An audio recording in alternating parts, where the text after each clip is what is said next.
నమస్తే, welcome to Andhraprabha. Yes, ఆంధ్రప్రదేశ్లోని బేసిక్గా అరెస్టుల పర్వం కొనసాగుతూనే ఉంటుంది. ఇటు మొన్న జోగి రమేష్ కానివ్వండి, నిన్న జూపుడి ప్రభాకర్ గారు. అసలు ఏం జరుగుతుంది ఆంధ్ర రాష్ట్రంలో? రైతుల్ని పరామర్శించడానికి వెళ్తుంటే అరెస్టులు చేయడం వెనుక కారణాలు ఏంటో తెలుసుకునే ప్రయత్నం చేద్దాం. మనతో పాటు ఉన్నారు స్టేట్ జనరల్ సెక్రటరీ, ఎక్స్ఎమ్మెల్సీ, అలాగే సోషల్ జస్టిస్ ఆన్ అడ్వైజర్ మనతో పాటు ఉన్నారు జూపూడి ప్రభాకర్ గారు. ఆయనతో మాట్లాడే ప్రయత్నం చేద్దాం. నమస్తే సార్.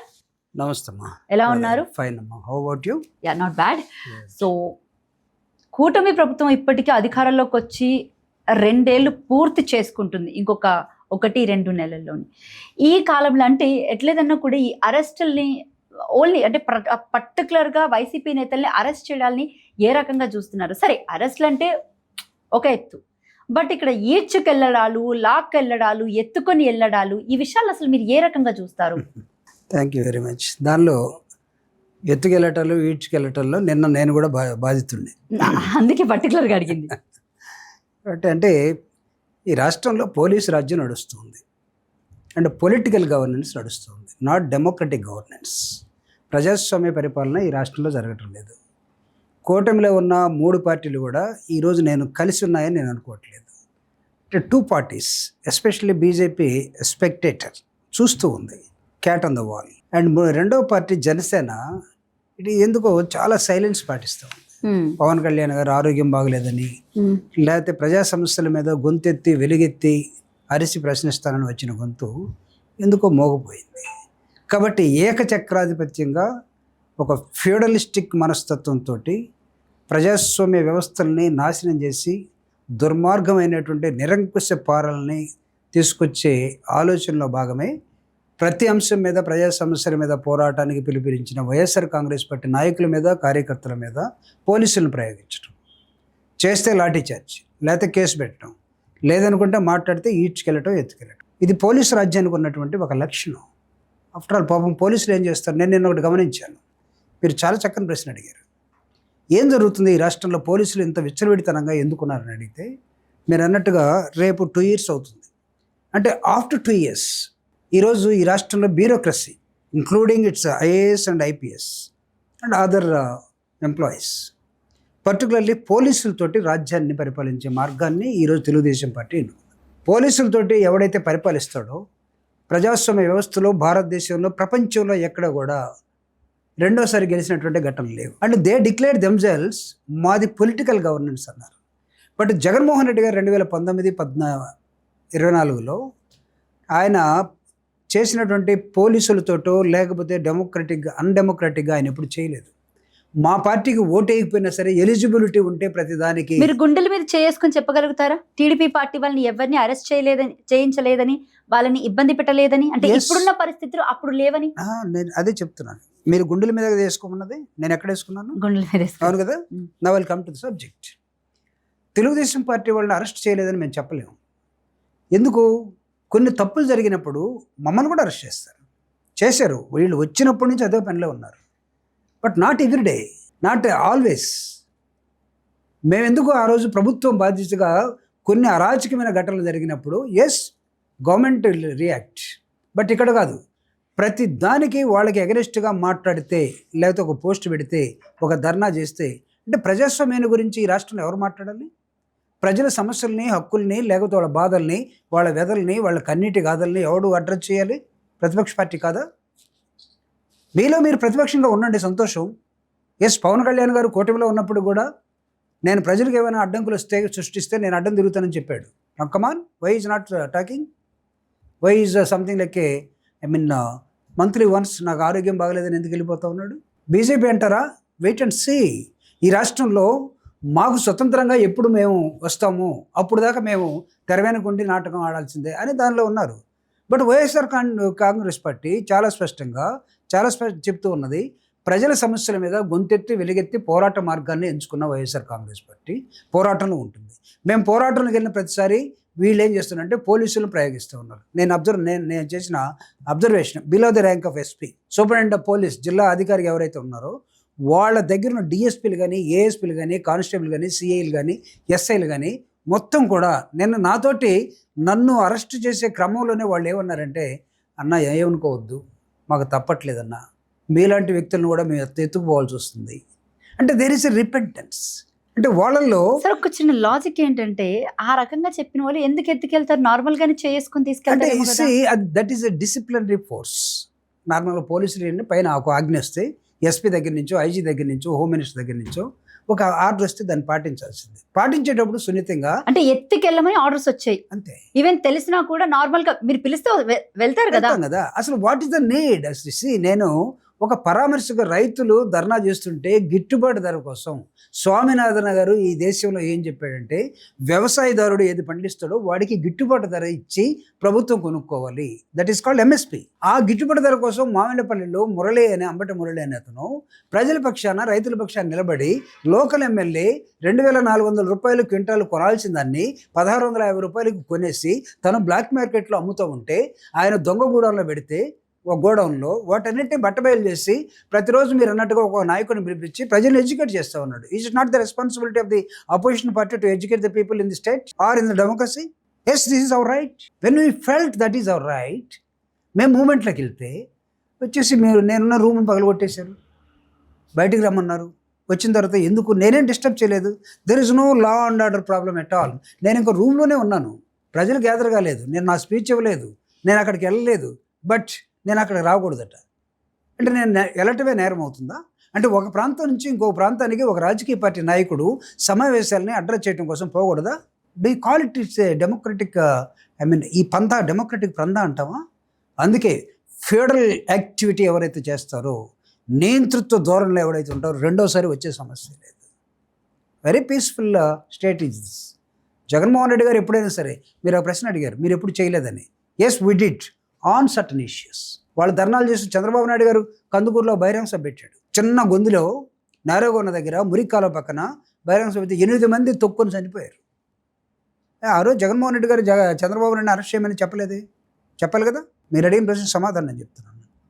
అది ఒక పార్టీ పెట్టుకున్నది, తోపులాట జరిగింది, చూసుకోవాల్సిన బాధ్యత పోలీసుది. అక్కడ లా అండ్ ఆర్డర్ ఎవడైతే మెయింటైన్ చేయాలో, లేకపోతే ఎవడైతే ఏ పార్టీ అయితే ఆర్గనైజ్ చేసిందో వాళ్ళిద్దరు కలిసి కోఆర్డినేట్ చేసుకోవాలి.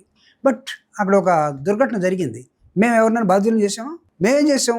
ఎంఎస్పి కోసం మినిమం సపోర్ట్ రైతులకు ఇవ్వాలనే ఒక ధర్నా ప్రోగ్రామ్ని అడ్రస్ చేయడం కోసం వెళ్ళాం. అంటే ప్రజలతోటి ఈరోజు మన ఇద్దరం మాట్లాడుకున్న తర్వాత బయటికి వెళ్ళిన తర్వాత కూడా నన్ను అరెస్ట్ చేసే అవకాశం ఉండే పరిస్థితి బయట ఉందనుకోండి. ఎండకైతే భయపడుతున్నాం, వాళ్ళకు కూడా భయపడితే మనం ఈ రోజు నుంచి బయటకు వెళ్ళగలవా? సో కాబట్టి దే ఆర్ డూయింగ్ మిస్టేక్ నా. వైఎస్ఆర్ కాంగ్రెస్ పార్టీ అడుగుతుంది ప్రజాస్వామ్యాన్ని బ్రతికించమని. వైఎస్ఆర్ కాంగ్రెస్ పార్టీ మీరు ఇచ్చినా ఇవ్వకపోయినా మేము నౌ వేర్ అంటుంది అపోజిషన్. నిజంగా రెడ్ బుక్ పాలనే అంటారా మరి మీరు ఇదంతా? సో రెడ్ బుక్ రాజ్యాంగం కాదు కదా, పాలనే మీరు అడిగింది, అంతేనా?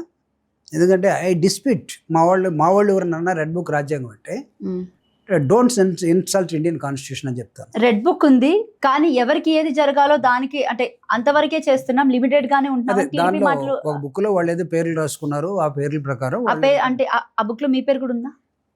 నా పేరు ఉండే అవకాశం లేకపోవచ్చు. ఒకవేళ ఉన్నా కానీ నాకు తెలియదు. ఇప్పటి నుంచి మన ఇద్దరం మాట్లాడుకుంటున్నాం కదా, తర్వాత నా మీద యాక్షన్ ఏమైనా ఉంటే అప్పుడు రాసుకొని ఉండాలని చూడండి. ఓకే, అడిగేవాళ్ళు, మాట్లాడేవాళ్ళు అందరూ ఎవరు మాట్లాడకూడదు. ఏంటి నియంతృత్వం అంటే ఏంటి చెప్పండి ఒకసారి. ఫ్యూడల్ లక్షణాలు కలిగినటువంటి ఏ నాయకుడైనా, ఏ రాజకీయ పార్టీ అయినా నియంతృత్వంగా ఉంటాడు. నియంతృత్వం అంటే ఏంటి చెప్పిన? మాట్లాడే స్వేచ్ఛని, బ్రతికే స్వేచ్ఛని, లేకపోతే రాసే స్వేచ్ఛని మొత్తాన్ని కోల్పోవటమే నియంతృత్వం. ఆ విధంగా ఈరోజు పోలీసులతోటి రాజ్యం వెళ్తూ ఉన్నారు. ఎక్కడికి వెళ్ళినా భయం. సాయంత్రానికి మనం బస్ ఎక్కి మనం డెస్టినేషన్కి వెళ్ళాలంటే ఇది వెళ్తామా లేదా మధ్యలో ఎవడని వచ్చేసి ఆఫీస్ ఎత్తుకుపోతాడా? కారులో ఎక్కడైనా టోల్గేట్ దగ్గర ఆపేస్తారా? లేకపోతే పోలీస్ స్టేషన్ దాటుతామంటే పోలీసులు ఏమైనా బయటకు వచ్చి లాక్కెళ్తారా? ఇవన్నీ భయపడుతూ ఉన్నారు ఈరోజు. కాబట్టి వీటన్నిటి మీద వైఎస్ఆర్ కాంగ్రెస్ పార్టీ భయాన్ని వదిలిపెట్టి ప్రజల పక్షాన్ని నిలబడే క్రమంలో మేము గిట్టుబాటు ధర కోసం జరిగినటువంటి మామిడిపల్లిలో పోరాటంలో భాగస్వాములు అవ్వడం కోసం వెళ్ళాం. లా అండ్ ఆర్డర్ని మేము ఎక్కడా కించపరచలేదు, చెడగొట్టలేదు. అయినా సరే వాళ్ళే మా స్వేచ్ఛని కాపాడారు, అది ఇచ్చేసారు. పోలీసుల మీద అవసరమైతే మేము కేసు పెట్టాలి. The day also will come. పోలీసుల మీద తిరిగి ప్రైవేట్ కేసులు వేసే రోజులు కూడా రావచ్చేమో. ఎందుకంటే పోలీసులు రాజ్యానికి భయపడిపోయి అంత విచ్చలవిడిగా అపోజిషన్ మీద మాట్లాడే గొంతుల మీద వాళ్ళు విరుచుకు పెడితే సమాధానాలు ఎలా ఉంటాయో ఫ్యూచర్లో కూడా మేము కూడా చూపిస్తాం. రైట్. ఇంకా పర్టికులర్గా జోగి రమేష్ గారి అరెస్ట్ విషయానికి వస్తే ఏం చెప్తారు? నాట్ ఓన్లీ జోగి రమేష్, వైసీపీకి సంబంధించి చాలా మందిని ఈ మధ్య కాలంలో అరెస్ట్ చేయడాలు కానివ్వండి, జైల్లో పెట్టడాలు కానివ్వండి, తర్వాత వాళ్ళని 1-2 నెలల తర్వాత లేకపోతే ఒక 6 నెలల తర్వాత విడుదల చేయడాన్ని, అంటే ఈ విధమైన పాలనని మీరు అసలు ఏ రకంగా చూస్తారు? అంటే ఇక్కడ ఓన్లీ అరెస్టులు, జైల్లో పెట్టడాలు తప్ప మిగతా ఏవీ కనిపించట్లేదు అని చెప్పేసి వైసీపీ నేతల ఆరోపణ కూడా. డాక్టర్ బాబాసాహెబ్ అంబేద్కర్ రాసిన రాజ్యాంగం ఏంటంటే, ఈ దేశంలో దాదాపు 80 సంవత్సరాల నుంచి దాని ప్రకారమే పరిపాలన జరగాలి, జరుగుతుంది కూడా. కొన్నిసార్లు అది అధిగమించి కూడా జరుగుతూ ఉంటుంది. అంటే ప్రతిసారి అనేకమైన రాజకీయ పార్టీలు ఈ దేశంలో ఉండొచ్చు. నాట్ ఓన్లీ అమెరికా సిస్టమ్ లాగా, ఇంగ్లాండ్ సిస్టమ్ లాగా 2 పార్టీస్ ఉండాలని కాదు, మల్టిపుల్ పొలిటికల్ పార్టీ సిస్టమ్. దేనికోసం అంటే ప్రజల గొంతుని బయటికి తీసుకొచ్చి ప్రజాస్వామ్యబద్ధంగా పరిపాలన చేయడం కోసం అన్ని పొలిటికల్ పార్టీస్. కొన్నిసార్లు ఎలక్షన్ జరిగినప్పుడు ఒక పార్టీ లేక కూటమి అధికారంలో ఉంటుందో, రెండో వాళ్ళు ప్రతిపక్షంలోకి వెళ్తారు. For example 2019 to 24 Jaganmohan Reddy గారు వైఎస్ఆర్ కాంగ్రెస్ పార్టీ అధికారంలో ఉన్నది. 24 తర్వాత కూటమి అనేది ఒకటి అధికారంలో వచ్చింది. అంటే ఒక ముఠ వచ్చింది. వీళ్ళిద్దరు లక్షణం ఏమై ఉండాలి?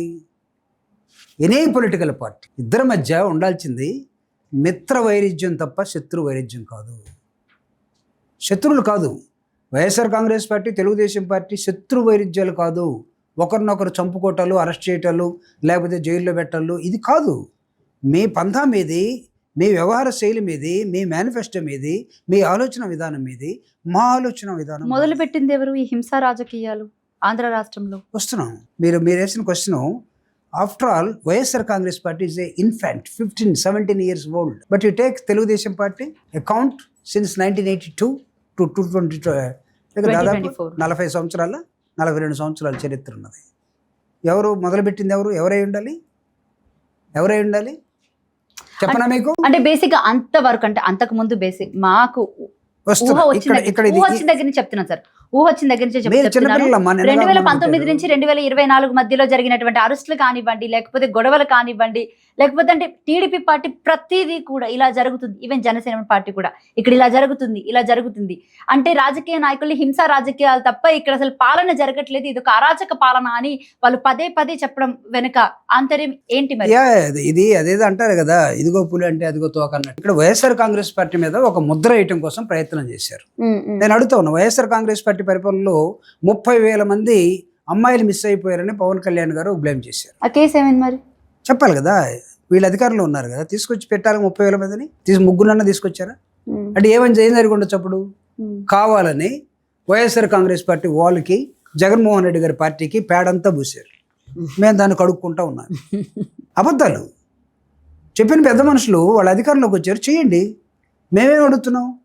మీరు అన్నారు హత్యా రాజకీయాలు ఎవరు నేర్పుంటారు? 17 సంవత్సరాల క్రితం పుట్టిన పార్టీ హత్యా రాజకీయాలు జగన్మోహన్ రెడ్డి గారు రాజకీయ పార్టీగా అవతరించిన తర్వాత, after sudden demise of Rajasekhara Reddy గారు, ఈ రాష్ట్రంలో పొలిటికల్ హత్యలు ఏమైనా చూపించగలరా మీరు? నేను చెప్పనా తెలుగుదేశం పార్టీ మీద ఎన్నెన్ని ఉన్నాయో? చెప్పండి సార్. పెంగళ దశరథరావు నిన్న జగన్మోహన్ రెడ్డి గారు చెప్పారు. అవును. ఏం జరిగింది?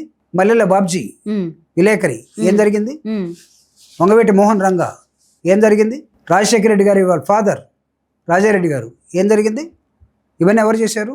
రాజశేఖర రెడ్డి గారి ఫాదర్ రాజారెడ్డి గారిని హత్య చేసిన వాళ్ళు షెల్టర్ ఎక్కడ తీసుకున్నారు? తెలుగుదేశం పార్టీ ఆఫీసులో కదా. పొలిటికల్ హత్యలు అవి అంటారా? లేకపోతే జగన్మోహన్ రెడ్డి గారు బాధిత కుటుంబాన్ని మీరు హత్య కుటుంబం అంటారా? హత్యలు చేసిన కుటుంబాన్ని బాధిత కుటుంబం అంటారా? తాతను కోల్పోయి, తండ్రిని కోల్పోయి, చిన్నాన్ని కోల్పోయి ఉన్నటువంటి కుటుంబాన్ని మీరేమంటారు? ఇది నేను అడుగుతుంది కాదు. నిన్న స్వయాన అగ్నిపర్వతాలు ఇప్పుడు దాకా లోపల దాచుకున్నటువంటి జగన్మోహన్ రెడ్డి గారు నిన్న బరస్ట్ అయ్యాడు. Yesterday he has and opened his mouth. కొన్ని హార్స్ మౌత్ నుంచి బయటకు వచ్చాయి. మా తాతను చంపితే చంపినోడికి రక్షణ ఎవడిచ్చాడని అడిగాడు. ఒకవేళ వాళ్ళు ఈ రోజుకి హాయిగా ఉన్నారు, మేము హత్యా రాజకీయాలు మావైతే వాళ్ళు ఈరోజు ఆ విధంగా ఉండేవాళ్ళని అడిగాడు. కానీ మీరేం చేశారు గతంలో? మీ మీద ఎవడైనా రాస్తే, మీ మీద ఎవడైనా మాట్లాడితే రిక్షాలో పోయేవాడిని ఒకడిని, ఆఫీసులో ఉన్నవాడు ఒకడిని, ధర్నా చేస్తున్న ఒకడిని, వేరే వాళ్ళ పేరుతో లేపేయలేదా? చరిత్ర కదా ఇది. సో నౌ హార్స్ మౌత్ నుంచి వచ్చినటువంటి ప్రశ్నలకు సమాధానం చెప్పకుండా జగన్మోహన్ రెడ్డి గారు సైకో, జగన్మోహన్ రెడ్డి గారు మొత్తం డెస్ట్రాయ్ చేస్తాడు, జగన్మోహన్ రెడ్డి గారు అంటే నాశనం. నేను అడుగుతూ ఉన్నా, జగన్మోహన్ రెడ్డి గారు తీసేసినటువంటి అమరావతిలో మీరు కట్టినవన్నీ జగన్మోహన్ రెడ్డి గారు ఎక్కడన్నా పగలు కొడితే మీరు ఏమైనా నేస్తూ ఉన్నారు? ఇప్పుడు ఏమన్నా రోడ్లు ఏమైనా వేస్తున్నారా? రైలు కట్ట ఏమైనా కడుతున్నారా? అమరావతిలో ఏం జరుగుతూ ఉంది? 2 లక్షల కోట్లతోటి మీరు ప్రజాధనం వృధా చేయొద్దు, ఒక ఐడియా ఇస్తున్నాను, మావిగా నన్ను తీసుకోండి, ప్రజల మధ్య మీరు రాజధాని నిర్మించండి, పొలాల్లో కాదు అని చెప్పాడు. చెప్పకూడదా? ఇప్పుడు ఈ మావిగన్ విషయానికి వస్తే కనుక మచిలీపట్నం, విజయవాడ, గుంటూరు ఈ 3 కూడా సిఆర్డిఏలోనే ఉన్నాయి కదా. సిఆర్డీలో ఉన్నాయా లేవా, లేకపోతే ఎడ్జెస్లో ఉన్నాయా, బార్డర్లో ఉన్నాయా, వదిలేసేయండి అమ్మా. సో వెన్ ఒక జెంటిల్మెన్, ఒక ఆలోచన పరుడు ఒక సజెషన్ ఇచ్చాడు, పెళ్ళైందా నీకు? లేదు. కాలేదు కదా. మీ నాన్న ఒక మంచి అబ్బాయిని తీసుకొచ్చేసి, అమ్మ మంచి ఫ్యామిలీ, నేను 7 తరాలు ఆలోచించానంటే నువ్వేం చెప్తావు? నాన్న నాకు కొన్ని అభిప్రాయాలు ఉన్నాయి, దాని ప్రకారం ఉన్నాడని అడుగుతావు, అవునా? నానేం చేస్తాడు? లేదమ్మా మొత్తం కనుక్కున్నా అని చెప్తాడు. మీరేం చేస్తారు? ఓకే అంటారు. జగన్మోహన్ రెడ్డి గారు ఒక ప్రపోజల్ ఇచ్చాడు, మావిగానే ఒక పెళ్లి కూతురు ఇక్కడ రెడీగా ఉంది, మీరు ఈ పెళ్లి కూతుర్ని ఎందుకు ఎంచుకోకూడదు అంటే, లేదు ఆడ పొలాలు అడవులు ఉన్నాయి, ఆడ కడతామని. అంటే పెళ్లి కూతురు వాళ్ళకి నచ్చలేదేమో.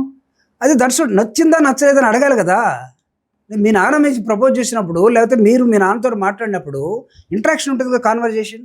ఎందుకు you people are unable to even to talk or to take his advice? ఆయన ఏం చెప్పాడు? దిస్ ఇస్ ఓన్లీ అడ్వైస్ ఇస్తున్నాను, చేతనే తీసుకోమన్నాడు. బేసిక్ ఈ మావిగన్ విషయం పక్కన పెడితే, ఇప్పుడు వైసీపీ పార్టీ కూడా అధికారంలో ఉన్నప్పుడు 3 రాజధాని విషయంలోనే ప్రస్తావించడం జరిగింది. అంటే కంటిన్యూగా దాని గురించి. అయితే అప్పుడు వైజాగ్ వచ్చేసి క్యాపిటల్ సిటీగా, అండ్ కర్నూలు వచ్చేసి జ్యుడిషియర్గా, అండ్ మెయిన్ క్యాపిటల్ గా వచ్చేసి ఇక్కడ అని చెప్పేసి, సో ఇక్కడ అని అనుకున్నారు కదా. మరి దాన్ని వదిలేసి ఇప్పుడు మావిగన్ అని కొత్త పాట ఎందుకు పట్టారు? అంటే ఒకటి, జగన్మోహన్ రెడ్డి గారికి ఆ రోజు ఉన్నటువంటి అంశం ఏంటంటే, 3 రాజధానులు యాజ్ పర్ ది డీసెంట్రలైజేషన్. ఒకటి అవునన్నా కాదన్నా, financial capital at Vizag for Andhra Pradesh. ఈరోజు తెలుగుదేశం పార్టీ ఏం చేస్తుంది చెప్పండి? మీరు జోన్ 1 ఇక్కడ ఏమైనా పెడుతున్నారా? ఆడ పెట్టేయని తీసుకొచ్చి ఎందుకు మీరు లేస్తే వైజాగ్ వెళ్తున్నారు? యూ ఆల్సో నో ప్రతి well that should be the financial capital కదా. జగన్మోహన్ రెడ్డి గారు ఏమన్నారు? అది మనం ఫైనాన్షియల్ క్యాపిటల్గా పెట్టుకుందాం అన్నాడు. లెజిస్లేచర్ ఎక్కడ పోదు, అసెంబ్లీ ఇక్కడే ఉంటుంది, సెక్రటరియట్ ఇక్కడే ఉంటుంది, దీన్ని ఇక్కడే ఉంచుదాం అని అన్నాడు. జ్యుడిషియర్ని ఏమన్నాడు? కర్నూలు తీసుకెళ్దాం అన్నాడు. అంటే దానికి ఏంటి? కర్నూలుకి ఒక క్యాపిటల్కి ఉండే క్యారెక్టర్స్ మొత్తం ఇద్దాం. That means what? అక్కడ బిల్డింగ్స్ ఉంటాయి, పరిపాలన ఉంటుంది, జ్యుడిషియరీ మొత్తం ఉంటుంది. ఇక్కడ అసెంబ్లీ జరుగుతుంది, సెక్రటరీ ఉంటుంది, ఇక్కడ ఉంటుంది, అక్కడ హెచ్ఓడిస్ ఉంటాయి. డీసెంట్రలైజేషన్. 3 రాజధానులు అన్నాడు, అది ఎట్లా వీలవుతుంది? మీరేం చేస్తున్నారు ఇప్పుడు? నాకు చెప్పండి, ఏమైనా డిఫరెంట్గా ఉన్నారా? రెండవది, జగన్మోహన్ రెడ్డి గారు మొత్తం నాశనం చేసిపోయాడు ఈ రాష్ట్రాన్ని అన్నారు. నేను అడుగుతున్నా, నాశనం చేసిపోతే బూడిద ఉండాలిగా, అక్కడ ఉండాలా? ఇప్పుడు ఇరాన్, అమెరికా, ఇజ్రాయెల్ వారు జరుగుతూ ఉంది, ఇరాన్ నష్టపోయింది, అక్కడ ఏముంది? అక్కడ మొండి గోడలు ఉన్నాయా? ట్రైబిల్డ్ చేసుకుంటారు కదా. జగన్మోహన్ రెడ్డి గారు ఎక్కడ బూడిద ఉందో చెప్పమనండి. ఊరకు బండేయటం కాదు, జగన్మోహన్ రెడ్డి గారు ప్రాణాలను నాశనం చేశాడు, దాన్ని మేము పునర్నిర్మాణంలో ఉన్నాం. మీరు పెట్టారు, నాయరాజుని పెట్టారు, జగన్మోహన్ రెడ్డి గారు దాన్ని ఏం చెడగొట్టలేదే. ఆ భూములన్నీ మీరు పోయిన తర్వాత, జగన్మోహన్ రెడ్డి గారు అధికారంలోకి వచ్చిన తర్వాత సెక్రటరియట్ వరకు, అసెంబ్లీ వరకు ఉంచుకొని మిగతా భూములను రైతులకు ఇచ్చాడా? ఇవ్వలేదు కదా. ఉంచాడు. అక్కడ 50,000 మంది కుటుంబాలకి పట్టాలు ఇచ్చాడు రాజధాని ప్రాంతంలో. మీరేమన్నారు?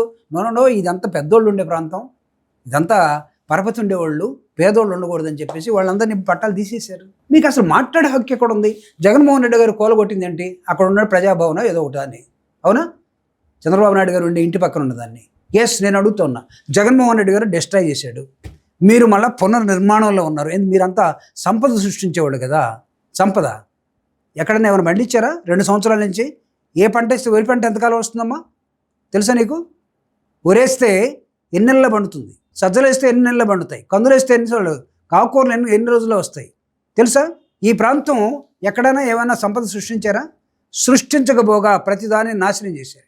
లేస్తే సంపద సృష్టించడం ఏంటంటే, ఈ మధ్యకాలంలో ఏం చెప్తున్నానంటే, పిల్లలు కనండి, మీరు కనండి చూద్దాం, తండ్రి కొడుకులు కనండి, మీకు కూడా మేము 10,000 ఇస్తాం, ఒకరి కంటే 10,000, 2 కంటే 20,000, 3 కంటే 30,000. ఎలక్షన్లో చెప్పాడు చూడండి, ఓటేస్తే వాడికి 10, వాడికి 15, వాడికి 20. ఈ స్లోగన్ మళ్ళీ తీసుకొచ్చారు ఇప్పుడు. అరే, సంపద సృష్టిస్తామని ఎలక్షన్లో మీరు చెప్పినటువంటి మీ ప్రామిసెస్ని, మీ సూపర్ 6, సూపర్ 7 జగన్మోహన్ రెడ్డి గారు 25 ప్రెస్ మీట్లు పెట్టి ఈ రాష్ట్రంలో ఇన్ని చెప్పారు కదా మీరు. అవసరమైతే జగన్మోహన్ రెడ్డి గారు పెట్టిన ప్రతి వెల్ఫేర్ యాక్టివిటీని మేము ఉంచుతాం, దాన్ని ఎక్కడ తీసేయం, దానికన్నా మించి ఇస్తాం అన్నారు. ఎందుకు ఇవ్వట్లేదు ఇప్పుడు? ఏమైపోయింది మీ 108? ఏమైపోయింది మీ ఆరోగ్యశ్రీ? ఏమైపోయింది మీరు నాడు నేడు బడి? ఏమైపోయింది ఇంగ్లీష్ మీడియం జగన్మోహన్ రెడ్డి గారు పెట్టింది? ఏమైపోయింది సిబిఎస్ఈ సిలబస్? ఎక్కడైపోయింది మీ ఫ్యామిలీ డాక్టర్ కాన్సెప్ట్? విలేజ్లో? అంటే మీ ఒక్కళ్ళకి ఫ్యామిలీ డాక్టర్ ఉంటే సరిపోద్దా? జగన్మోహన్ రెడ్డి గారు ఏం చేశారు? విలేజ్లో నూక్ అండ్ కార్నర్లో ఉన్నటువంటి కుటుంబానికి, ముసలోళ్ళకి, ముత్తకోళ్ళు మొత్తానికి కూడా ఒక డాక్టర్ వచ్చి, ఒక నర్స్ వచ్చి చూసిపోయి మొత్తం నీకు బీపీ కానీ, షుగర్ కానీ, లేకపోతే హార్ట్ కానీ, ఇంక్లూడింగ్ ఈసీజీ రెఫరల్ హాస్పిటల్స్ లాగా తయారు చేశాడు. Where is it now? Where is the agriculture? Minimum price లేదు, పొగాకు లేదు, మొక్కజొన్నకు లేదు, వరికి లేదు, దేనికి లేదు, మిల్లెట్స్కి లేదు. అంటే ప్రభుత్వం ఉన్నట్ట లేనట్ట? ఇన్ని నాశనం చేశారు. నేను అడుగుతున్నా, ఇక్కడ బిల్డింగ్ జగన్మోహన్ రెడ్డి గారు కొట్టేశాడు. ఎందుకు కొట్టేశాడు? నదీ గర్భంలో ఉన్నది, పర్మిషన్ లేదు, ఎలా కట్టారని చేశాడు. నేను అడుగుతున్నా, జగన్మోహన్ రెడ్డి గారు నాశనం చేశాడు. మీరు వచ్చి 2 సంవత్సరాలు అయింది. 2 సంవత్సరాలుగా మీరు ఎందుకు కట్టలేకపోయారు దాన్ని? ఇది కాదు అబద్ధాలు చెప్పడం. లేకపోతే అదేమైనా సాలార్జంగ్ మ్యూజియం అనుకున్నారా? ప్రపంచానికి మనం 1000 సంవత్సరాలు చూపించడానికి? లేకపోతే గోల్కొండ పోర్ట్ అనుకున్నారా? లేకపోతే మచిలీపట్నం పోర్ట్ అనుకున్నారా? కట్టండి మీరు. సో ఇన్ని ల్యాబ్సెస్ మీ దగ్గర పెట్టుకొని మేము మాట్లాడితే, మేము ప్రశ్నిస్తే, మేము ఈరోజు ఎక్కడున్నాం? మేము ప్రతిపక్షంలో ఉన్నాం కదా. ప్రతిపక్షం అని మీరు అనుకుంటే సరిపోద్దా? వాళ్ళు కూడా ఇవ్వాలి కదా హోదా మీకు. ఎవడు? టీడీపీ పార్టీ వాళ్ళు. అంటే ఓన్లీ 11 సీట్లకే కైవసం అయింది. అయితే ప్రతిపక్షానికి ఉండాల్సినటువంటి 21 ఏమో కదా సార్. ఎవరు చెప్పారు? తెలుసుకొని రాజ్యాంగం నా దగ్గరికి వచ్చేటప్పుడు ఈసారి go through the Indian constitution book and then ask me questions. వాళ్ళలాగా గాల్లో మాట్లాడబాక. రాదా, I'm telling you, if you want become a really sincere and senior journalist, go through the books. ప్రతిపక్ష హోదా వాళ్ళు ఇస్తే వచ్చేది కాదు. These are all the practices. వాళ్ళు ఏదో మాట్లాడుతూ ఉన్నారు, జగన్మోహన్ రెడ్డికి 11 వచ్చినాయి కాబట్టి మేము ఇస్తేనే రావాలి. Who are you to give? You are also like a political party. Vote share basic గా 44% ఇప్పటికీ ఉన్నా కూడా, అంటే 11 సీట్లకి కైవసం అవ్వడాన్ని అసలు ఏ రకంగా సీట్స్ రావటం పోవటం ఇదంతా కూడా జిమ్మిక్స్. నేను అడుగుతున్నా, అసలు మీరు గెలిచారా? పరకాల ప్రభాకర్ మాట్లాడారు, మీరు గెలిచారా? మీరు ల్యాప్టాప్లో మేనేజ్ చేసి, మీరున్నటువంటి ఈవీఎంలు మేనేజ్ చేసి వచ్చారని చెప్తున్నారు. సమాధానం చెప్పండి. ప్రతిపక్ష పార్టీ వాడిస్తే ఈడిస్తే వచ్చేది కాదు. It's only the legislative practices. There are certain democratic institutions in this country like parliament, assembly, council, ZP halls and panchayats. These are all called as a democratic institutions. ఈ institutions governed by some rules and regulations. Call it as a rule book. ఈ rule బుక్లో ఏముంటుందంటే, ఎవడు ప్రతిపక్షాన్ని ఇస్తే ఇంకొకటి తీసుకోవడానికి ఇది భిక్ష కాదు. It is the speaker where he has to decide. స్పీకర్కి అంత భయం ఎందుకు జగన్మోహన్ రెడ్డి గారు అంటే? ఎందుకు నేను అడుగుతా ఉన్నా అంటే, మీరు తిట్టిన తిట్లన్నీ, బూతులన్నీ జగన్మోహన్ రెడ్డి గారు రేపు అసెంబ్లీలో వస్తే ప్రశ్నిస్తే మీరు ఇబ్బంది పడతారని, రికార్డులోకి వెళ్తుందని రాకుండా ఉండటం కోసం ఆయన ప్రతిపక్ష పార్టీ హోదా ఇవ్వట్లేదు. Worry to give. అందుకే డిసైడ్ చేసాం, ప్రజల్లోకి వెళ్ళి తేల్చుకుంటాం. అల్టిమేట్గా ఏంటి? ప్రజాస్వామ్యంలో ప్రజలే దేవుళ్ళు. ఇది ఎన్టీ రామారావు గారి ప్రిన్సిపల్ స్లోగన్. ప్రజల్లోకి వెళ్తారు. నేను అడుగుతున్నా, చంద్రబాబు నాయుడు గారు ఎందుకు లాస్ట్లో అసెంబ్లీకి రాలేదు? నన్ను ఏదో తిట్టారు అని చెప్పేసి అసెంబ్లీ నుంచి బయటకు వచ్చి ఒక ప్రెస్ మీట్ పెట్టి ఏడ్ చేసి, ఈ రోజు నుంచి నేను రాను, మళ్ళీ ముఖ్యమంత్రిని అయితే వస్తారు. ఎందుకు పోలేదు ఆ టైంలో? జగన్మోహన్ రెడ్డి గారు ఎందుకు రావట్లేదు అని అడుగుతున్నారు. మీరు ఎందుకు పోలేదు? లేదు నేను మా వాళ్ళు పంపించాను. మీ వాళ్ళు పంపడం ఏంటి, నువ్వు మానేయటం ఏంటి? జగన్మోహన్ రెడ్డి గారు నువ్వు చేసినట్టు చేయాలి, మన వాళ్ళు పంపించి ఆయన ఆగిపోవాలా? మిమ్మల్ని ఫాలో కావడానికి ఏదైతే టాపీ మేస్త్రి పని డూప్లికేట్ చేయడానికి? సార్ ఇంత బాగా మాట్లాడుతున్నారు కదా, మరి అంతా బాగుంది సార్. ఇంత సబ్జెక్ట్ ఉన్న వ్యక్తులు, ఒక చెప్పాలి అంటే YCP party one of the best political party in AP politics. Good, thank you. So అంటే ఇంత పెట్టుకొని కూడా ప్రజల్లోకి ఇంత బాగా వెళ్ళిన వ్యక్తి, ఒక రాజశేఖర్ రెడ్డి తనయుడుగా, రాజశేఖర్ రెడ్డి అంటే చెప్పాలి అంటే ఒక పొలిటీషియన్గా ఎవరు చూడలే, ఒక దేవుడిలాగా కొలిచారు ఆయన్ని. అలాగే ఆయన తనయుడుగా ఈయన రాజకీయాల్లోకి వస్తే సరే పట్టం కట్టారు. 2019 నుంచి 2024 వరకు ఒక బ్రహ్మారథం పట్టారు. అంతవరకు బాగానే ఉంది. కానీ ఎందుకు ఎక్కడ దెబ్బతిన్నది అంటే, ఇన్ని అభివృద్ధి కార్యక్రమాలు చేపట్టడానికి రెడీ అయ్యారు, సంక్షేమ పథకాలు ఇచ్చారు, అండ్ అంత బాగా ప్రజల్లోకి వెళ్ళారు, ప్రతి విషయాన్ని కూడా పట్టించుకునే పరిస్థితుల్లో ఉన్నప్పుడు కూడా ఎందుకు సునామీలు అంటే కేవలం అక్కడి వరకు ఎందుకు పరిమితమైంది? సరే పరిమితమైంది, సీట్ల విషయం కూడా పక్కన పెడతాం. 44% ఓట్ షేర్ వచ్చినా కూడా, మీరు కోర్టులో కేసు వేసినా కూడా ఎందుకు అది ముందుకెళ్ళట్లేదు? మరి I think we're very wise journalist అనుకుంటాను. అంటే రెట్రోస్పెక్టివ్ మమ్మల్ని పరిశీలన చేసుకున్న తర్వాత మాకు వచ్చినటువంటి సమాధానం ఏంటంటే, ఎందుకు ఇంత డ్రాస్టిక్గా పడిపోయింది? There are 3 reasons. Reason number 1, కొన్ని మిస్టేక్స్ అప్పుడున్నటువంటి మా ఎమ్మెల్యేస్ కానీ, లేకపోతే మంత్రివర్గంలో కొంతమంది కానీ కొన్ని మిస్టేక్స్ ఉన్నాయి. కొంతమంది అంటే నేను చాలా ఓపెన్గానే చెప్తాను. పర్లేదు సార్. మా వాళ్ళే కొంతమంది గందరగోళంగా మాట్లాడారు, అది ప్రజలకు నచ్చలేదు అనేది ఒకటి ఉంది. దాన్ని వీ టు యాక్సెప్ట్. రెండవది, కొంతమంది లోకల్గా ఉండే ఎమ్మెల్యేస్ అందుబాటులో లేరు. సో కాబట్టి వీళ్ళని ఈసారి మనం దూరంగా పెట్టాలి అనే ఆలోచనలో ప్రజలు ఉన్నారనేది ఒక subject. Where strongly I believe, and in addition to this point, the second answer for your question is 2000తోటో 5000తోటో నార్మల్గా 10,000తోటో అంతకన్నా ఎక్కువ మెజారిటీ రానటువంటి హిస్టారికల్ చరిత్ర ఉన్నటువంటి నియోజకవర్గాల్లో కూడా 50,000 మెజారిటీ తోటి సడన్గా గెలిచారు. ఏమైనా ఆయన ఏమన్నా స్వతంత్ర సమరయోధుడా, బ్రహ్మాండంగా ప్రజల్లో నలిగిపోయి? నేను అదే అంటున్నాను సార్, కొత్తగా ఎమ్మెల్యేగా క్యాండిడేట్స్ గా వచ్చిన వాళ్ళకు కూడా భారీ మెజారిటీ వచ్చిందంటే దాని వెనకాల అప్పటికీ వాళ్ళ మీద వాళ్ళు కార్యకర్తలుగా పనిచేసినప్పటికీ, వాళ్ళ మీద కొన్ని నేర చరిత్రలు ఉన్నప్పటికీ, ప్రజల్లో అప్పటికి వాళ్ళ మీద అంతో ఇంతో నెగిటివిటీ ఉన్నప్పటికీ కూడా వాళ్ళు ఇచ్చినటువంటి హామీలు అమలు అవ్వవు అని తెలిసిన ఆ రేంజ్ లో ఓట్ బ్యాంకింగ్ వచ్చిందంటే అర్థం ఏంటి? అంటే వస్తున్నాను నేను 40,000 50,000 మెజారిటీలో ఒక 60-70 సీట్లు ఆ విధంగా తీసుకోవడం జరిగింది. హీర్ ఈజ్ ఎ డౌట్, రియల్గా voter has been voted or instead of voter అక్కడ ఉన్నట్టు వాళ్ళు ఈవీఎంలను వాడుకున్నారు. ఇది ప్రిడామినెంట్గా డెమోక్రసీని బ్రతికించాలని కోరుకునే ప్రతి వ్యక్తికి రావాల్సింది. నేను ఆ మధ్యకాలంలో జనంలో తిరుగుతున్నప్పుడు near about 79 years old women, మా బంధువే అవుతారు, దూర బంధువు. నేను ఒకరోజు వాళ్ళ ఇంటికి వెళితే ఆవిడ వచ్చేసి నన్ను కూర్చొని నా తల మీద చేసి, అయ్యా ప్రభాకర్ రావు, ఏందిరా నువ్వు దిగులుగా ఉన్నావు అని అడిగింది. నేనే దిగులుగా లేనమ్మా అన్నాను. లేదు లేదు చూస్తున్నాను నేను, మీ జగన్కి కూడా చెప్పు, నువ్వు కూడా విను. మొత్తం ఎలక్షన్ రోజు కంప్యూటర్లో సాయంత్రం గుద్దుకున్నారా వాళ్ళు, అందువల్ల గెలిచారు కానీ మీరు ఓడిపోలేదు, మీ జగన్ గారికి చెప్పు అన్నది. సో నిన్నగాక మొన్న పరకాల ప్రభాకర్ గారు ఏం చెప్పారంటే, ఆఫ్టర్ 8 o'clock to 2 o'clock 4 గంటల్లో ఓటింగ్ పర్సెంట్ ఎలా పెరిగిపోయిందంటే, ఎలక్షన్ కమిషన్ ప్రకటించింది ఒకటి, జరిగింది ఒకటి, ఆ తర్వాత 2 రోజుల తర్వాత ప్రకటించినటువంటి శాతం ఒకటి. So there was a tremendous mischief అని చెప్పాడు. ఒక illiterate old women express the view of that Jaganmohan Reddy ఓడిపోలేదు, ఓట్లు గుద్దుకున్నారు, ఆవిడ భాషలో కంప్యూటర్లో గుద్దుకున్నారు అని చెప్పి. ఈయన ఏం చేశాడంటే, most intellectual and democratic person ఎవరు? పరకాల ప్రభాకర్ గారు. ఎవరైనా? నిర్మలా సీతారామన్ గారి హస్బెండ్. నిర్మలా సీతారామన్ ఎవరు అడగవు కదా నన్న మాట, తెలుసు కదా, అంత తెలియనంత తెలుసు కదా, అందరికీ తెలుసు. ఆవిడ హస్బెండే చెప్పాడు, ఏ రోజైనా గెలిచినటువంటి ఎమ్మెల్యే 50,000 తోటి గెలిచినాడు, ఈ రోజుకి నేను 50,000 తోటి ప్రజల ఓటుతో గెలిచాను అని చెప్పాడా? ఏమైనా పరకాల ప్రభాకర్ నీకు బుద్ధి ఉందా, బుద్ధి లేదా, దొంగ ఓట్లు వేసుకుంటా ఉన్నా, నేను గెలిచాను అని వచ్చాడా? కానీ ఆ పార్టీ ఏమైనా డిక్లేర్ చేసిందా? లేదు లేదు, మేమంతా కూడా చాలా న్యాయంగా గెలిచామని చెప్పారా? ఎందుకు చెప్పట్లేదు? నేను అడుగుతూ ఉన్నా, జగన్మోహన్ రెడ్డి గారు ఒకటి పడగొట్టారు అంటున్నారు, మీరు కట్టారా? అసలు మీ దొంగ ఓట్లనే అనుకుంటున్నారు జనము, ఇంకొక ఇంటలెక్చువల్స్. మీరు చెప్తున్నారా? ఏం లేదే, జగన్మోహన్ రెడ్డి గారిని మొత్తం లేస్తే సైకో అనటం, లేకపోతే దొంగోడు అంటాం, లేకపోతే పరిపాలన చేత కదా అంటాం, అతను ఎవడు మాట అయినాడు అంటాం, సీతయ్య అంటాం, ఇవే కదా మీరు మనిషి క్యారెక్టర్ మీద మీరు చేస్తున్నటువంటి మీ నైపుణ్యం ఏంటంటే, మీరందరూ ఎక్స్పీరియన్స్డ్ పీపుల్ కదా, మీరు అడ్వైజరే కదా. మరి జగన్ గారు మీరు చెప్పినటువంటి మాట ఎప్పుడు వినలేదా? ఎందుకు లేదు? నేను చెప్తున్నా, జగన్ గారి మనస్తత్వం నేను చెప్పినా, I'm very close to him. Rajasekhara Reddy గారు మరణించిన తర్వాత 1-to-1 మనలాగానే కూర్చొని మాట్లాడుకునేంత స్వేచ్ఛ ఉన్నటువంటి వ్యక్తి ఈ రోజు కూడా. ఏ రోజు కూడా జగన్మోహన్ రెడ్డి గారు ఎవరిని కూడా కోప్పడ్డు, అగౌరవంగా మాట్లాడు, చాలా గౌరవంగా ఏ అన్నా అంటాడు. అన్న అనటం తప్ప. మీరు ఎవరైనా చంద్రబాబు నాయుడు గారిని అన్న అనటం ఎవరు నన్ను చూశారు? మీరు విన్నారా? ఎక్కడన్నా ఉన్నారు కదా, 76 సంవత్సరాలు 78 సంవత్సరాలు 45 years ఇండస్ట్రీ, ఎక్కడన్నా ఉందా? రాజశేఖర రెడ్డి గారిని ఏమనేవాళ్ళు? అన్న అనేవాళ్ళు.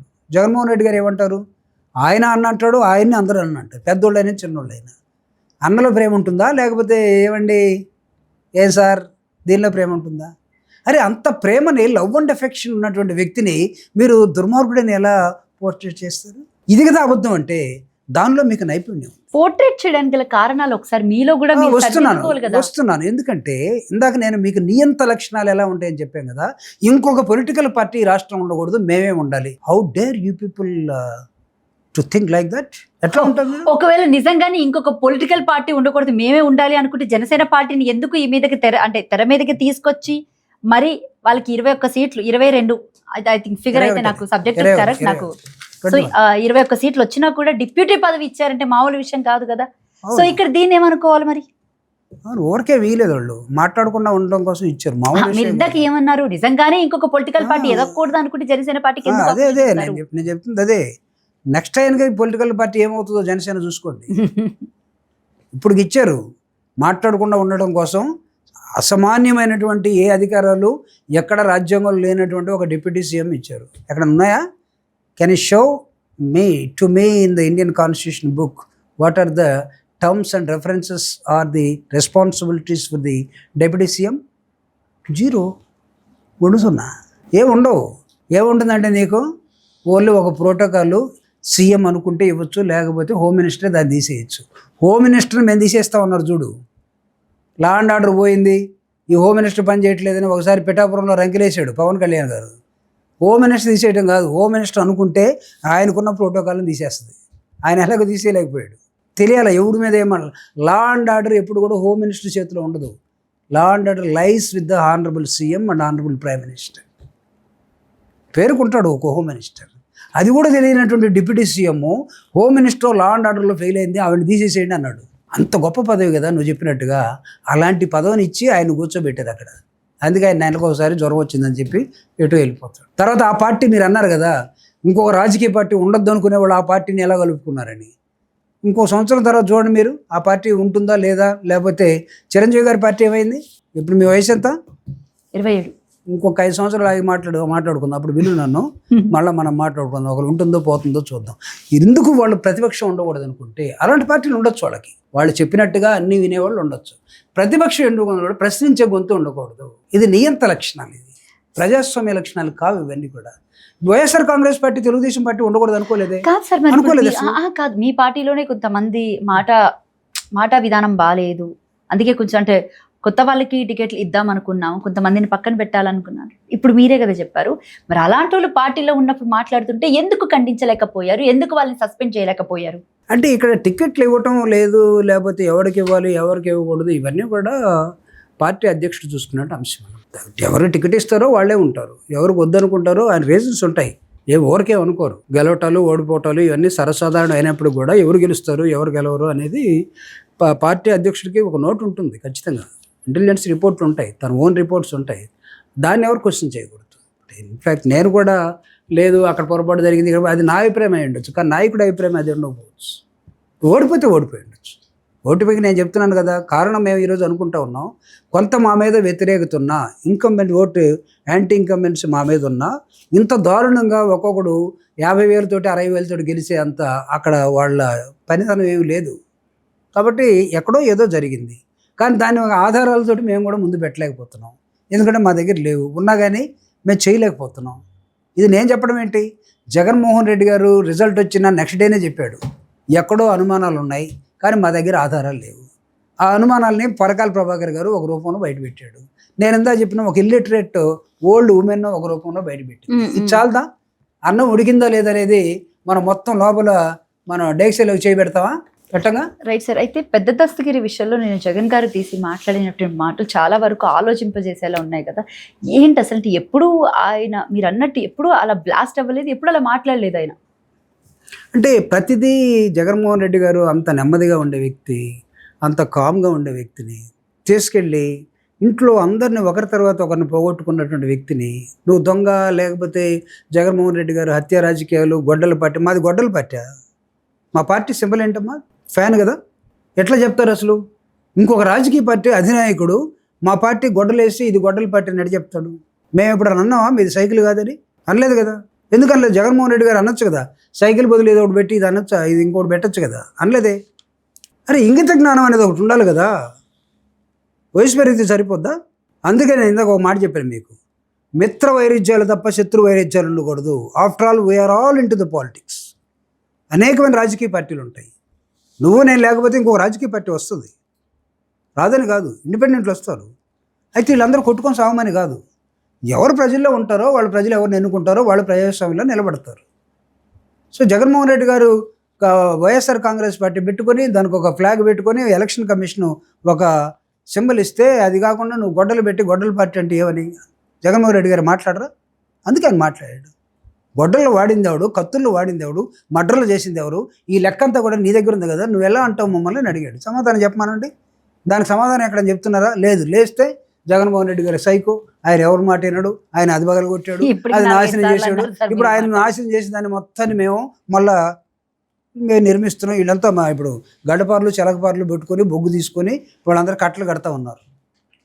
వాళ్ళు నిర్మించే డ్యాములు మేము చూస్తా ఉన్నాం. తూర్పు గోదావరి సైడ్ విషయానికి వద్దాం సార్. మనం తూర్పు గోదావరి సైడ్ కాకినాడ కానీ, ప్రతిపాడు కానీ, అటు తుని కానీ, అక్కడ ఉన్నటువంటి ఆడవాళ్ళంతా కూడా, అంటే నేను పర్సనల్గా ఎంక్వైరీ చేసినటువంటి అంశం, మాకు ఎవరికి పథకాలు అందట్లేదు, మమ్మల్ని ఎవరు పట్టించుకోవట్లేదు, ఇప్పుడున్న కూటమి ప్రభుత్వం కూడా పెద్దగా స్పందించట్లేదు అని చెప్పేసి మాట్లాడుతున్నారు.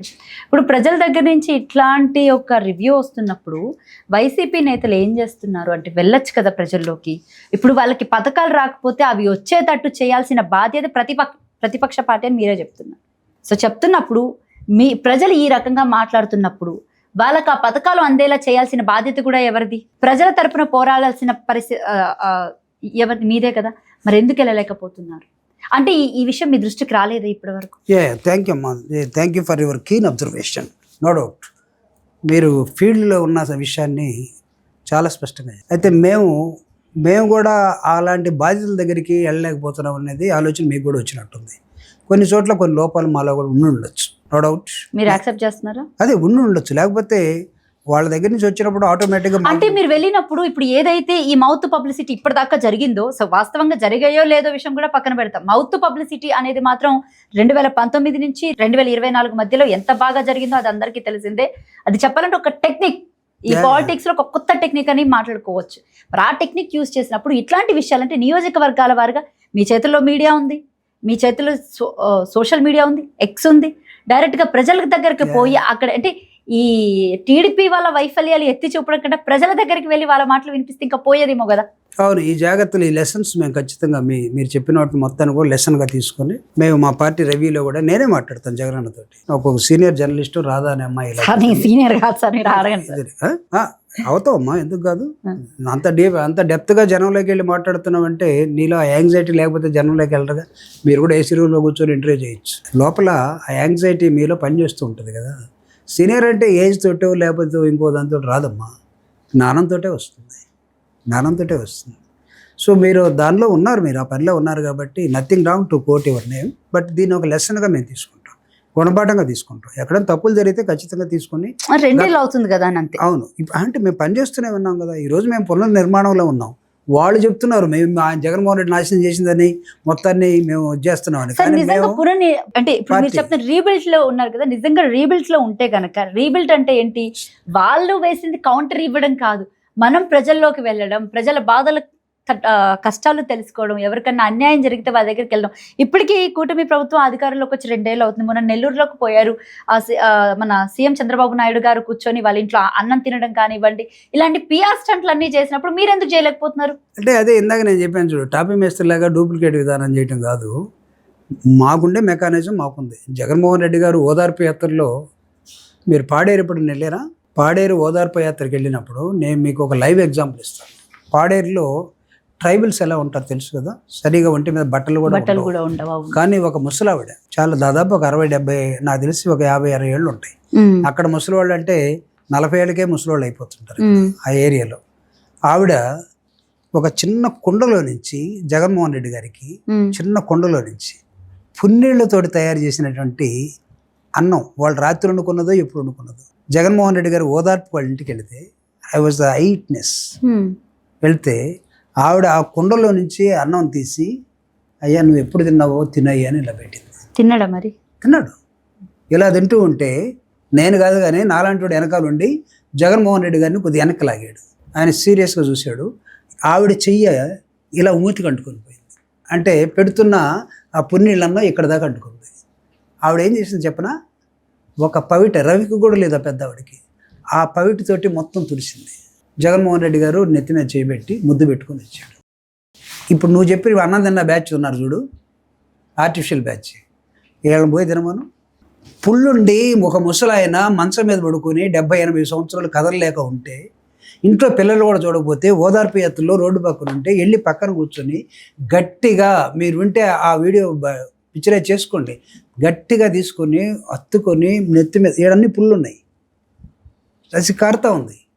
నేనే నెట్టాను జగన్మోహన్ రెడ్డి గారిని, పక్క జరగని, నన్ను అవతల నెట్టేశాడు. ఏంటన్నా ఆయన వాసన ఏంటంటే, నాకే వాసన రావట్లేదు, నువ్వు వెళ్ళిపో అన్నాడు నన్ను. వీళ్ళని చేయమనండి. కాబట్టి మేము వాళ్ళని డూప్లికేట్ చేయాల్సిన అవసరం లేదు. మేము ప్రజల్లోకి ఎలా వెళ్ళాలో, ఎప్పుడు వెళ్ళాలో, జగన్మోహన్ రెడ్డి గారు దాదాపు ఓదార్పు యాత్రతోటి ఒక 4 సంవత్సరాలు, ప్రజా సంకల్ప యాత్రతోటి ఒక 4 సంవత్సరాలు, అంతకుముందు రాజశేఖర రెడ్డి గారి మరణం తర్వాత చనిపోయినటువంటి కుటుంబాల దగ్గరికి 1 సంవత్సరం, 9 సంవత్సరాలు నిరంతరం ప్రజల్లో ఉన్నటువంటి, ప్రజల మధ్య నిలబడి జీవించినట్టు ఒక వ్యక్తిగా మరి 2 ఏళ్ల నుంచి ఎందుకు పార్టీ వెళ్తాం. ఆఫీస్ వరకు అంటే కైవసం మళ్ళా చేయాలి? వాళ్ళు గెలిచారు అనుకుందాం, వాళ్ళు ఏదో చేస్తూ ఉన్నారు, కొంత టైం ఇద్దాం అనుకున్నాం. మళ్ళీ లేచి మాకు ఇదే పనే ఏంటి, రోజు ఆ ఊరు ఈ ఊరు తిరగటమేనా? మాకు కూడా కొంత ప్లానింగ్ అవసరం కదా, మాకు కూడా కొంత రెస్ట్ అవసరం కదా, మేము కూడా చాలా అంశాలని పరిశీలించాల్సిన అవసరం ఉంది కదా. ఒక పొలిటికల్ పార్టీగా, ఒక అపోజిషన్ పార్టీగా మేము స్టడీ చేసుకోవాలి కదా. మేము రీస్ట్రక్చరింగ్ అంటే అదే పని అంటే అదే పని ఉండాలి కదా సార్. ప్రజలు ఇబ్బంది పడుతున్నారు అక్కడ. అదే వస్తున్నాం. మేము రీస్ట్రక్చరింగ్ అంటే మేమంతా కూడా మా నిర్మాణాన్ని, పార్టీ నిర్మాణాన్ని, యంత్రాంగాన్ని గ్రామ లెవెల్ నుంచి స్టేట్ దాకా మేము అనేకమైన విభాగాలను ఏర్పాటు చేసుకొని ఈరోజు మేము రెడీగా వస్తూ ఉన్నాం. ఆ క్రమంలో నెక్స్ట్ ఇయర్ నుంచి జగన్మోహన్ రెడ్డి గారు పాదయాత్ర 1.5 year ఉండబోతాం.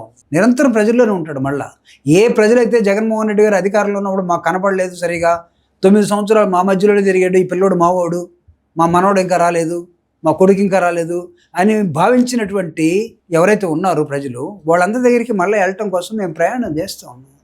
ఆ ప్రయాణంలో భాగంగా మొత్తం మా స్ట్రక్చరల్గా మేము నిర్మాణంలో ఈరోజు ఉన్నాము. అది మాత్రమే లేటు, కానీ మీరు చెప్పినట్టుగా సమస్యలు లేవని, ప్రజలు తిరుగుబట్టలేదని ఈరోజు ప్రతి వాళ్ళమ్మ, ఈరోజు వాళ్ళ అమ్మ తల్లి దీవెన ఏదో ఒకటి పెట్టారు. జగన్మోహన్ రెడ్డి గారు పెట్టిన పేరేంటి, అమ్మఒడి. ఈరోజు మీరు వెళ్ళండి విలేజ్లకి, జడ్పీ ఆఫీస్కి వెళ్ళండి, ఎంపీడీఓ దగ్గరికి వెళ్ళండి, ఎంఆర్ఓ దగ్గరికి వెళ్ళండి, మాకు అమ్మఒడి ఇంకా పడలేదయా అని అడుగుతున్నారు. నేను అదే ఇందాక నేను అదే చెప్పా, సంక్షేమ పథకాలని పర్టికులర్గా ఎందుకు తీసి చెప్పాను మీకు అర్థమైందా సార్? సో నా రివ్యూ కూడా అంటే మరీ అంత రివ్యూ చేసుకోకుండా ప్రజల్లోకి వెళ్ళకుండా మీ ముందు వచ్చి కూర్చుంటే నా అంత ఫూలిష్నెస్ ఇంకో లేదు. Very clear, very clever also. అంటే ఇవన్నీ ప్రజలు గుర్తుపెట్టుకున్నాయి, ప్రజలు కంపేర్ చేస్తూ ఉన్నారు. జగన్మోహన్ రెడ్డి గారి పరిపాలనలో 2 సంవత్సరాలు కరోనా అమ్మ, మనిషిని తాగటానికి లేదు, there is a distance. So అసలు ఏమి లేదు. కానీ ఆ టైంలో జగన్మోహన్ రెడ్డి గారు ఇచ్చినటువంటి the great administration, the great governance, now people trying to compare. ఇప్పుడేం జరుగుతుంది, డెత్ రేట్ కూడా అసలు చాలా తక్కువ కదా మనకి ఏపీలో. అంటే ప్రభుత్వమే దగ్గరుండి అన్ని చూసుకొని, దేని ద్వారా, త్రూ వాలంటరీ సిస్టమ్. ఆ రోజు తల్లిదండ్రులు లేకపోతే ఇళ్లలోనే దూరం ఉన్న వాళ్ళ దగ్గరికి వెళ్ళి వాలంటీర్స్ ఇచ్చిన సర్వీస్ కానీ, వాళ్ళు ఇచ్చిన ఫుడ్ కానీ, ఇవన్నీ కూడా ఒక మనిషిని నిలబెట్టాయి కదా. సో వాటన్నిటిని కంపేర్ చేసుకొని ఏం జరుగుతుంది ఈ రాష్ట్రంలో ప్రజలు మాట్లాడుకుంటున్నారు. మీరు అన్నట్టుగా ఆ మాట్లాడుకునే ప్రజల దగ్గరికి మేము రీచ్ కావాలి. మేము don't think that we're unreached area, we're trying to reach those people. We have to work like a voice of voiceless. ఎవరైతే మాట్లాడలేకపోతున్నారో వాళ్ళ తరపున మేము ఉన్నాం ఈరోజు.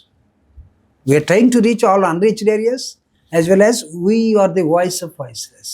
అయితే ఈ రెండు మేము చేస్తూ ఉంటే మా మీద కేసులు పెడుతున్నారు.